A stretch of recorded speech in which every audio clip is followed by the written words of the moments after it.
Hello, welcome you all to अफबाऊ। इस lecture में हम देखेंगे टाइप ऑफ कोल्स, साथ में उसका ओरिजिन क्या है, origin of coal and composition. और जब हम कंपोजिशन देखेंगे, कंपोजिशन के अंदर दो पार्ट्स आते हैं। एक है प्रॉक्सिमेट एनालिसिस और सेकेंड है ultimate analysis. Last 2 years GSI mains में एनालिटिकल केमिस्ट्री के पेपर में एक बार प्रॉक्सिमेट एनालिसिस के ऊपर क्वेश्चन आ चुका था और उसके पहले मतलब 2021 में अल्टीमेट एनालिसिस के ऊपर क्वेश्चन आया था। सो इस बार 2023 में बहुत दूर तो वो नहीं जाएंगे प्रॉक्सिमेट एंड अल्टीमेट एनालिसिस से, लेकिन फिर भी they can ask questions about origin of coal and their compositions. So mainly there are two theories for the origin part. एक को बोला जाता है in situ theory and another is called drift theory. In situ theory क्या है? In situ जो मतलब है इस शब्द का या फिर इस फ्रेज का, that is in the original place. And in case of coal formation, in situ theory का मतलब है मिलियंस ऑफ ईयर्स पहले ट्रीज और प्लांट्स जहां पे ग्रो किए थे उसी जगह पे आफ्टर डेथ उन प्लांट्स एंड ट्रीज का जो रिमेन्स है, अवशेष, दोज वेर एक्यूमुलेटेड। वहीं पे उसी ओरिजिनल प्लेस पे मिलियंस ऑफ ईयर्स तक biological and non biological factors के इफेक्ट से, बायोलॉजिकल फैक्टर्स मतलब बैक्टीरिया एटसेट्रा, और नॉन बायोलॉजिकल फैक्टर्स से जैसे कि heat, pressure etcetera. So biological and non biological factors के इफेक्ट से कोल में कन्वर्ट हो गए। सो क्योंकि इस थ्योरी में ओरिजिनली जिस प्लेस में वो प्लांट्स एंड ट्रीज ग्रो किए थे वहीं पे after death they are debris, debris मतलब remains, dead body parts and etcetera, वो एक्यूमुलेट होके कोल में कन्वर्ट हुआ था। That is why it is called in situ theory. और ड्रिफ्ट थ्योरी क्या है? ड्रिफ्ट मतलब movement. So in this theory ये एज्यूम किया जाता है कि plants, trees etcetera were uprooted, मतलब वो जहां पे थे वहां से अपरूटेड हो गए किसी भी नेचुरल कैलामिटीज की वजह से, हो सकता है जैसे कि ड्राफ्ट, फ्लड एटसेट्रा, या फिर वॉल्केनिक इरप्शन। और after being uprooted they were moved by rivers to lakes, मतलब वाटर बॉडीज के द्वारा वो अपने ओरिजिनल प्लेस से मूव करके दूसरे प्लेस में डिपोजिट हो गए। And in that new place during the course of time heat, pressure and bacterial action के इफेक्ट से they were converted into coal. Drift theory is mainly applicable for Indian coals, क्योंकि Indian coal का formation इसी तरीके से हुआ है।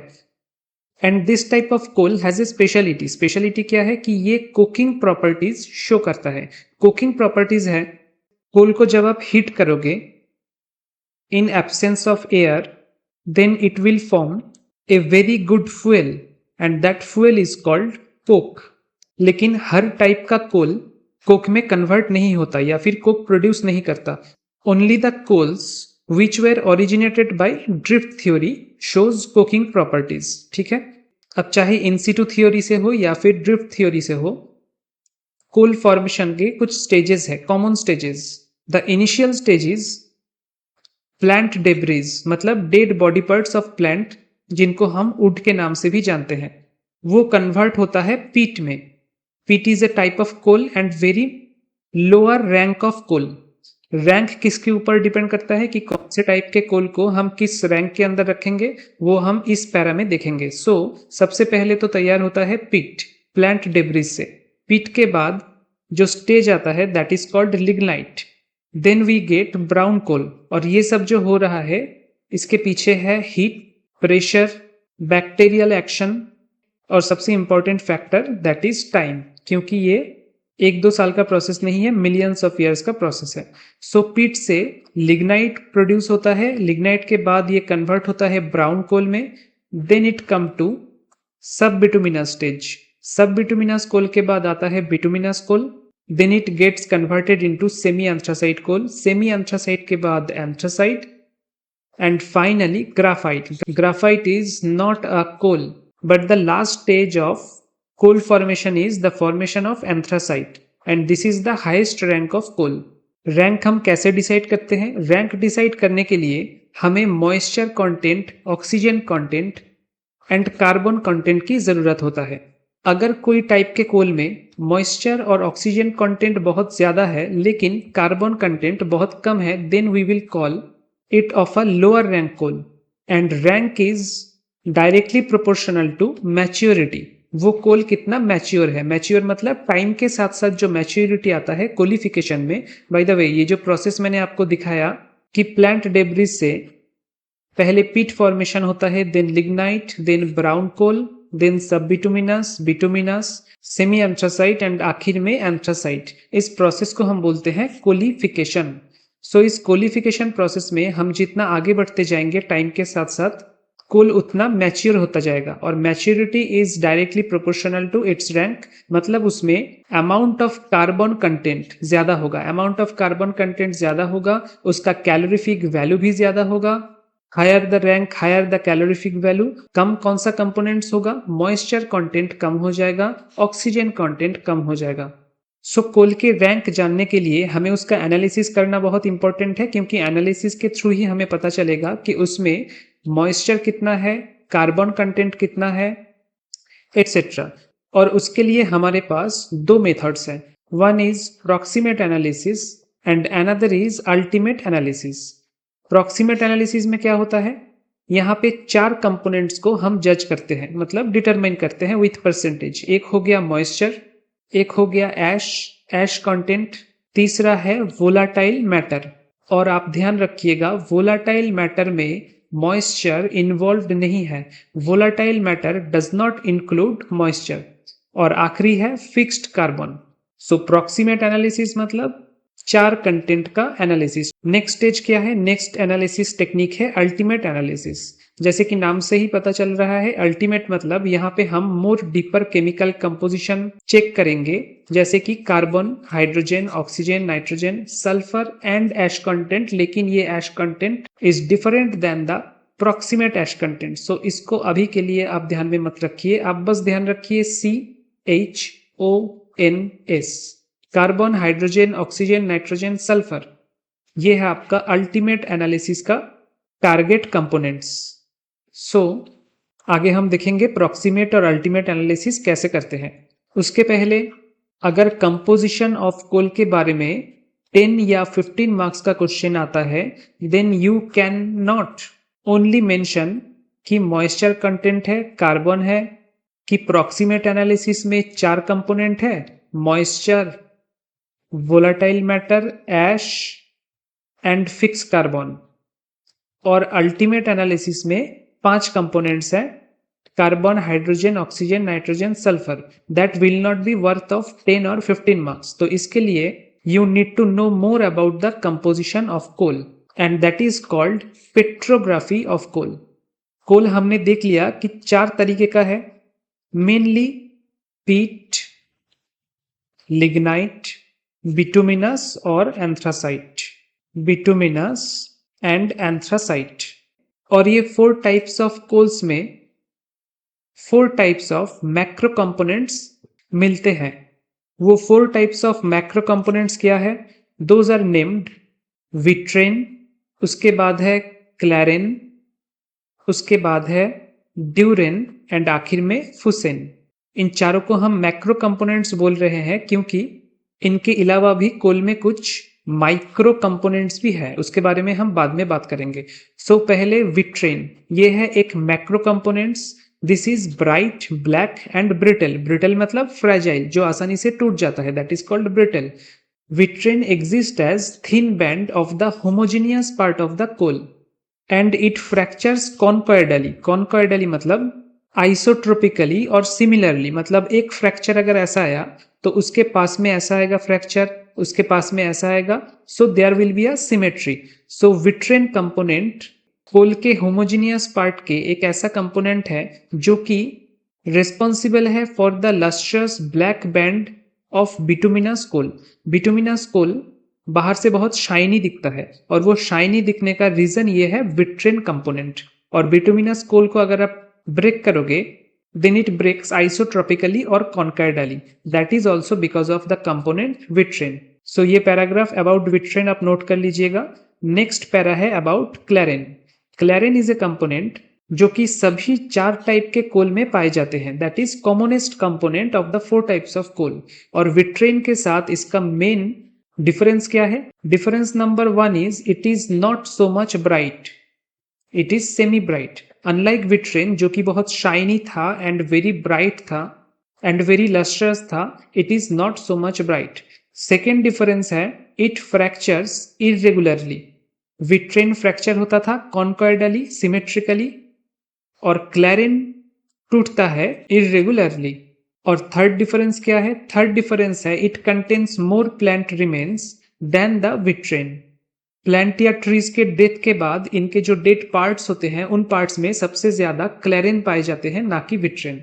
Next macro component of our interest is durain. Durain is duller, greyer and very hard component. मतलब ये shiny नहीं है, ये ब्लैक नहीं है, ये ग्रे फॉर्म का है, and unlike others this is very hard and it is heterogeneous. Vitrain और क्लैरिन था homogeneous, but durain is heterogeneous. ये मेनली फॉर्म होता है by the small particles of vegetable matters.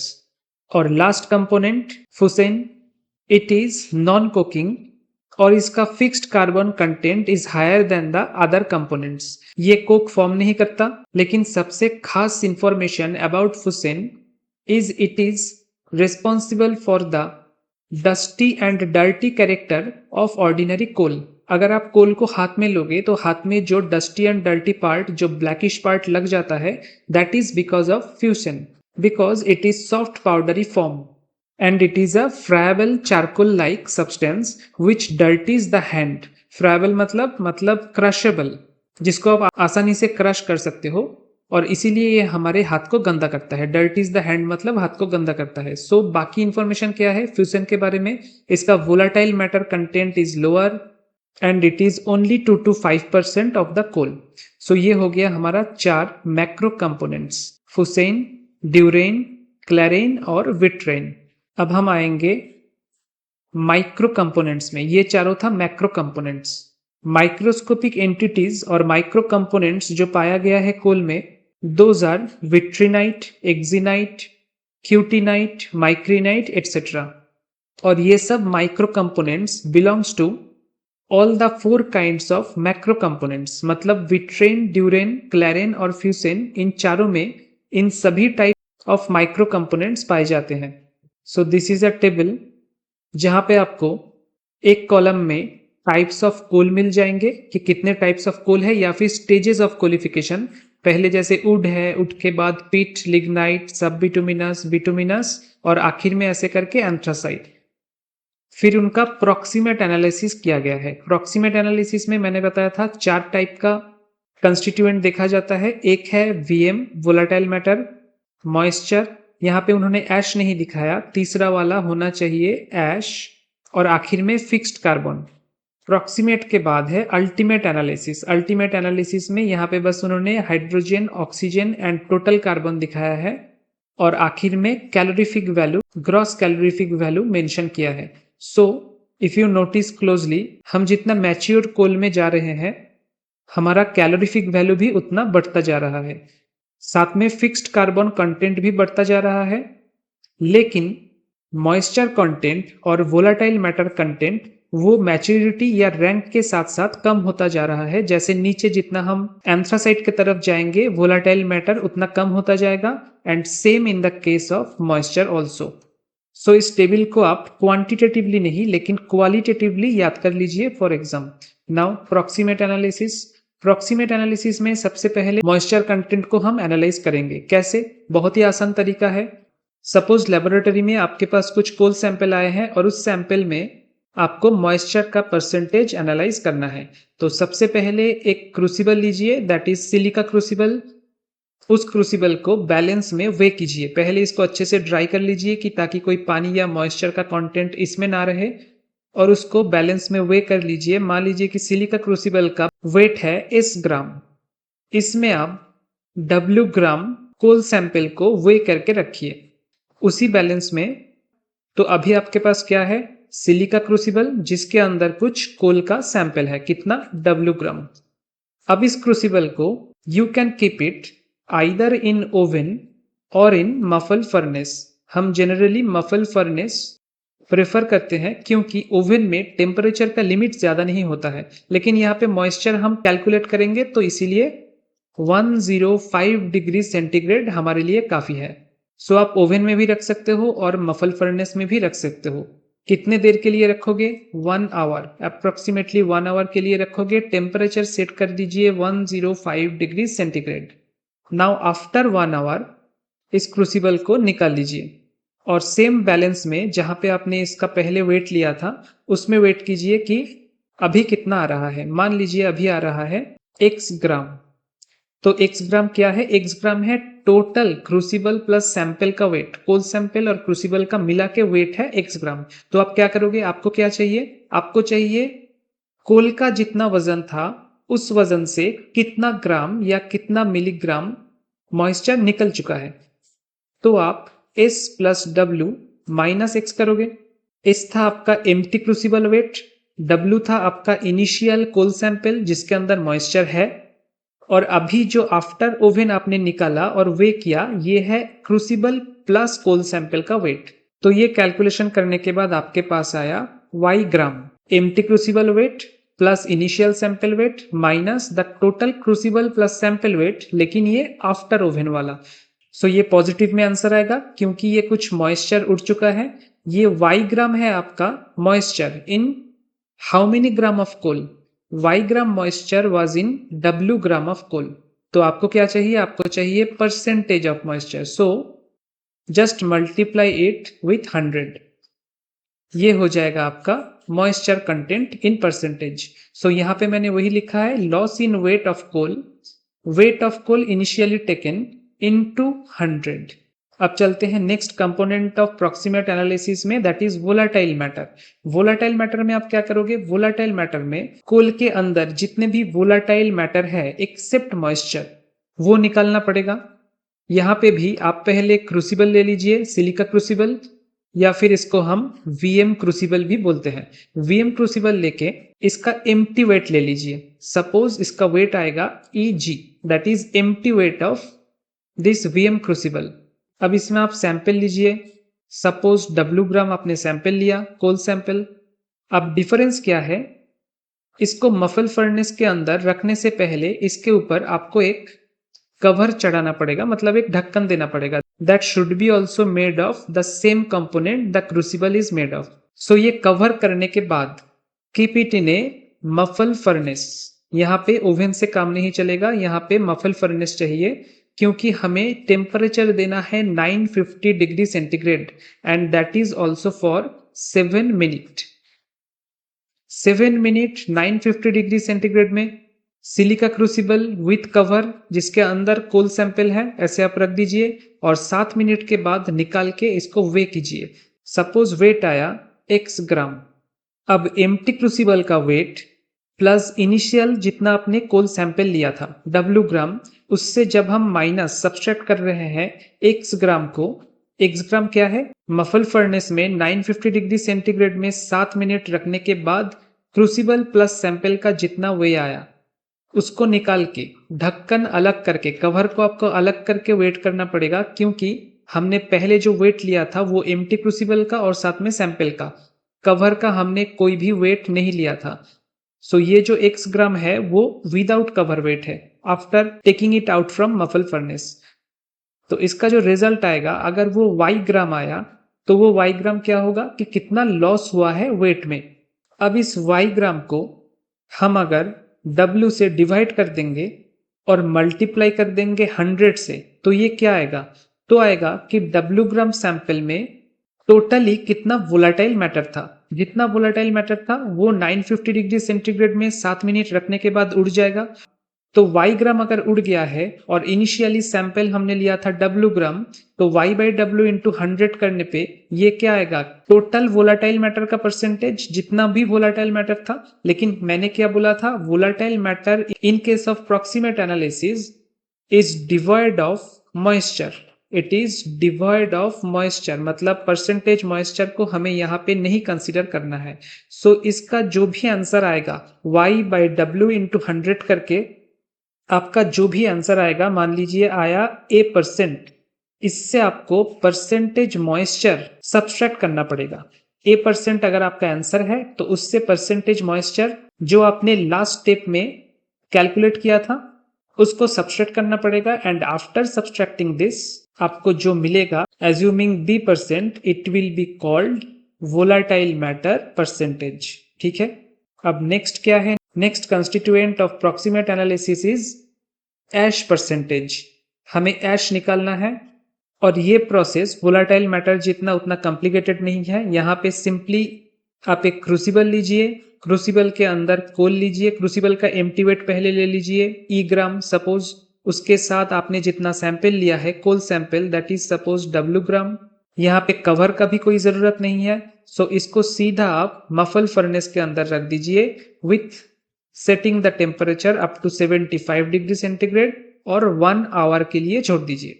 अब 1 आवर रखने के बाद इसको निकाल के आप वे कीजिए। सपोज वेट आया x ग्राम, तो आप क्या करोगे? पहले हम मॉइस्चर के वक्त क्या किए थे? मॉइस्चर के वक्त हम किए थे E प्लस W की एम्प्टी क्रूसिबल, उसमें जितना इनिशियली कोल है माइनस अभी टोटल क्रूसिबल प्लस सैंपल का जितना वेट आ रहा है। लेकिन यहाँ पे हम वो नहीं करेंगे। क्यों नहीं करेंगे? हमें ये नहीं देखना है कि लॉस कितना हुआ है। इस बात को आप समझिए। ऐश मतलब क्या? ऐश मतलब राख। राख मतलब जलने के बाद जो चीज रह गया है, ना कि जो चीज उड़ गया है। वोलाटाइल मैटर में हम कैलकुलेट कर रहे थे कि कितना मैटर उड़ चुका है, मतलब एब्सेंट हो चुका है कोल से। मॉइस्चर में भी हम कैलकुलेट कर रहे थे कि कितना matter in the form of water उड़ चुका है, एब्सेंट हो चुका है फ्रॉम कोल। लेकिन यहाँ पे हमें in case of ash content निकालना है कि कितना राख या कितना मैटर अभी बचा हुआ है।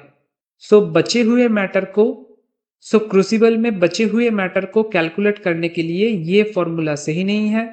यहां पे आपको करना पड़ेगा सिंपली जितना आपका वेट आएगा फाइनली वहां से एम्प्टी क्रूसिबल का वेट को माइनस कर दीजिए। आपको समझ में आया? देखिए x ग्राम क्या है? x ग्राम के अंदर एम्प्टी क्रूसिबल का भी वेट है और 750 डिग्री सेंटीग्रेड में 1 आवर रखने के बाद जितना भी चीज कोल से निकल जाना चाहिए था वो निकलने के बाद कोल का जो वेट है सपोज W डैश, वो वेट है। तो हमें तो W डैश चाहिए, तो इसके लिए हम क्या करेंगे? इसके लिए हम E को सब्सट्रैक्ट कर देंगे। हम वही कर रहे हैं। मफल फर्नेस से निकलने के बाद वेट अगर x ग्राम मिला है, एम्प्टी क्रूसिबल का वेट हमने अगर पहले E ग्राम लिया है यहाँ पे, so simply x minus E कर दीजिए तो क्या निकल जाएगा? W dash. W डैश निकल गया। अब इसको हमें परसेंटेज में कन्वर्ट करना है। W dash divided by W, initial आपने जितना कंटेंट लिया था कोल का, इनटू परसेंटेज के लिए 100 कर दीजिए। So this is your ash content. So यहाँ पे आप बस ये ध्यान में रखिए कि ऐश के केस में हमें ये जानना है कि क्रूसिबल में कितना ऐश या राख बचा हुआ है, ना कि कितना उड़ गया है। Now the final component of proximate analysis is fixed carbon. Fixed carbon में अलग से आपको कुछ नहीं करना है। This is determined indirectly. यहाँ पे आप क्या करोगे? जो भी आपने निकाला अभी तक, percentage moisture, percentage volatile matter और परसेंटेज ऐश, इसको 100 से माइनस कर दोगे, सब्ट्रैक्ट कर दोगे। सो ये रहा आपका प्रॉक्सिमेट एनालिसिस। नेक्स्ट क्लास में हम अल्टीमेट एनालिसिस देखेंगे और उसके साथ पेट्रोलियम का पोर्शन पढ़ना चालू कर देंगे क्योंकि वो एनालिटिकल केमिस्ट्री का एक इंपॉर्टेंट पार्ट है। इन द मीन टाइम आप देख सकते हो कि 2022 और 2021 में सिंपली प्रॉक्सिमेट एनालिसिस और अल्टीमेट एनालिसिस के ऊपर आप क्या जानते हो उसको लिखने के लिए बोला गया था 10 मार्क्स का और एक में शायद 15 मार्क्स का। लेकिन इन द ईयर ऑफ 2020 वहां पे एक क्वेश्चन था कि परसेंटेज मॉइस्चर को आप कैसे एनालाइज करोगे बाय कर्ल्ड फिशर रिएजेंट और कर्ल्ड फिशर मेथड। सो कर्ल्ड फिशर रिएजेंट एक्चुअली है आयोडीन, उसके साथ sulphur dioxide, pyridine that is C5H5N and the medium is methanol that is CH3OH। इन चार कंपोनेंट्स को एक साथ कहा जाता है कर्ल्ड फिशर रिएजेंट। और इसका स्पेशलिटी ये है कि हम जैसे मॉइस्चर कंटेंट निकाले हैं that is applicable when water और moisture is present in macro amount, but in case of micro amount like millimole, अगर मिलीमोल में वाटर प्रेजेंट है तो हम उसको डिटरमाइन नहीं कर पाएंगे then we will be needing Karl Fischer method. ये आपको मिलेगा वोगेल में या फिर कोई भी फार्मास्यूटिकल एनालिसिस के बुक में अंडर बाय एम्पेरोमेट्रिक मेथड्स।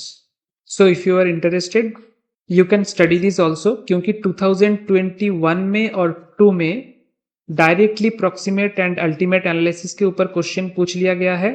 सो 23 में थोड़ा सा अलग आ सकता है, इसीलिए मैंने आपको ओरिजिन ऑफ कोल, उसके जो 2 थ्योरीज है वो, और साथ में कोल का कंपोजिशन क्या है, macro components and micro components क्या है वो भी पढ़ा दिया, ताकि कोई अनकॉमन क्वेश्चन आ जाए तो आप अटेम्प्ट कर पाओ। सो आज के लिए इतना ही। Thanks and have a nice day.